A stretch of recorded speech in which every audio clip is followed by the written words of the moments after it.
Hi guys, मैं हूँ भूमि और आज हम सीखेंगे 3x3 technique. Law of attraction में बहुत सारी टेक्निक्स है, उसी में से ये एक है।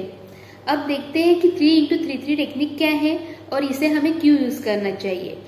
हमारे किसी भी डिजायर को कंप्लीट करने के लिए, अचीव करने के लिए हमें इसे यूज करना चाहिए। अब देखते हैं कि इसे हम यूज कैसे कर सकते हैं। 3x3 टेक्निक मीन्स 3 दिन तक करने वाली टेक्निक है ये। 3 डेज 33 टाइम्स तक हमें हमारा डिजायर लिखना है। अब इसके लिए सबसे पहले एक जर्नल ले लीजिए। आप कोई नोटबुक भी ले सकते हैं या सिंपल से पेजेस भी ले सकते हैं, लेकिन मैं प्रिफर करूंगी कि आप जर्नल लीजिए। अब जर्नल में सबसे पहले नंबरिंग कर लीजिए 1 से लेकर 33 तक। 2 लाइन्स की नंबरिंग कीजिए, क्योंकि हमारा जो डिजायर हो वो मैक्सिमम 2 लाइन्स तक आ जाना चाहिए। अब यहाँ पे हमें हमारा खुद का डिजायर लेना है। अब सपोज हमारा डिजायर है किसी इंसान के साथ रिलेशनशिप अच्छा करना।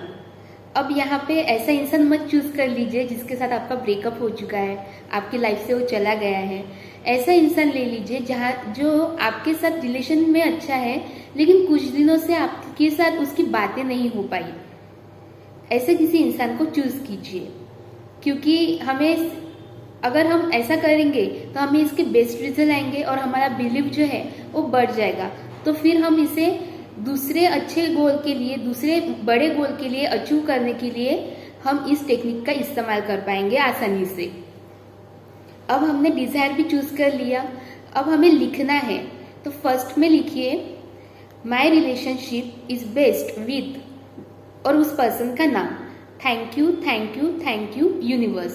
आप ये किसी भी लैंग्वेज में लिख सकते हैं, इंग्लिश, हिंदी और जो भी आपकी लैंग्वेज हो, आप जिसमें भी लिखना चाहे उसमें इसे लिख सकते हैं, कोई रिस्ट्रिक्शन नहीं है।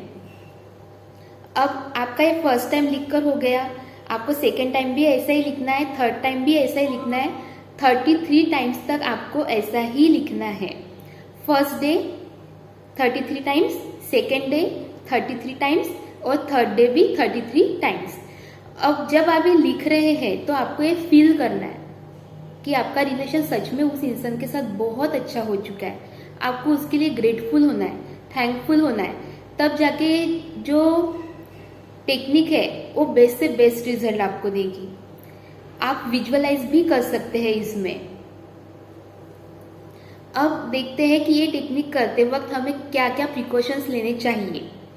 जब हम ये टेक्निक कर रहे हो तो सबसे पहले हमारा टाइम डिसाइड होना चाहिए कि हमें किस वक्त करनी है। ऐसा नहीं कि फर्स्ट डे हमने सुबह कर लिया, फिर सेकेंड डे शाम को कर लिया। ऐसा नहीं करना है। हाँ, ऐसा कर सकते हैं, कोई उसमें रिस्ट्रिक्शन नहीं है, लेकिन कैसा है कि हमारा माइंडसेट होता है कुछ, तो अगर हम एक ही टाइम पे करेंगे तो ज़्यादा बेनिफिशियल रहेगा। तो एक टाइम डिसाइड कर लीजिए, एक ऐसा टाइम डिसाइड कीजिए जिस वक्त आपको कोई रोक टोक करने वाला ना हो, जिस वक्त आपको कोई डिस्टर्ब करने वाला ना हो। ऐसा टाइम ले लीजिए। फिर जब आप लिख रहे हैं, सपोज आपने 2-3 बार लिख लिया और उसके बाद लिखते वक्त आपसे कोई गलती हो गई, तो उसे कट मत कीजिए। जब आप कट करते हैं तो निगेटिविटी आ जाती है, मेरा एक गलत हो गया, तो ये निगेटिविटी हो गई और हमें पॉजिटिव रहना है। अब जो यूनिवर्स है वो ये नहीं देखेगा कि आपकी मिस्टेक हो गई है, आपकी फीलिंग्स कैसी है वो ज़्यादा इम्पोर्टेंट है। तो फीलिंग्स हमें पॉजिटिव रखनी है, इसलिए अगर कहीं गलती भी हो जाए तो उसे कट मत कीजिए। और आप जब इसे लिख रहे हैं तब उसे बार बार मत उठिए। जब आपने फर्स्ट टाइम लिखना स्टार्ट किया तो आप 33 टाइम्स लिख लीजिए और उसके बाद ही उस जगह से उठिए। ये आपको प्रिकॉशंस ध्यान में रखने हैं, तभी जाके ये टेक्निक आपको अच्छे रिजल्ट देगी। तो ये था कि 3x33 टेक्निक हम किस तरीके से यूज कर सकते हैं हमारे डिजायर को अचीव करने के लिए। अब यहाँ पे आपका डिजायर और भी कुछ हो सकता है, आपका जॉब से रिलेटेड भी हो सकता है आपका इंटरव्यू हो 2-3 दिनों के बाद, तो उस इंटरव्यू को अच्छे से क्रैक करने के लिए भी आप इस टेक्निक का इस्तेमाल कर सकते हैं। तो तो जो आपका छोटा सा डिजायर हो उसे चूज कीजिए पहले, ताकि आपका बिलीव सिस्टम बना रहे, और उसके बाद आप बड़े से डिजायर के लिए भी इस टेक्निक को यूज कर सकते हैं। तो आज के लिए इतना ही।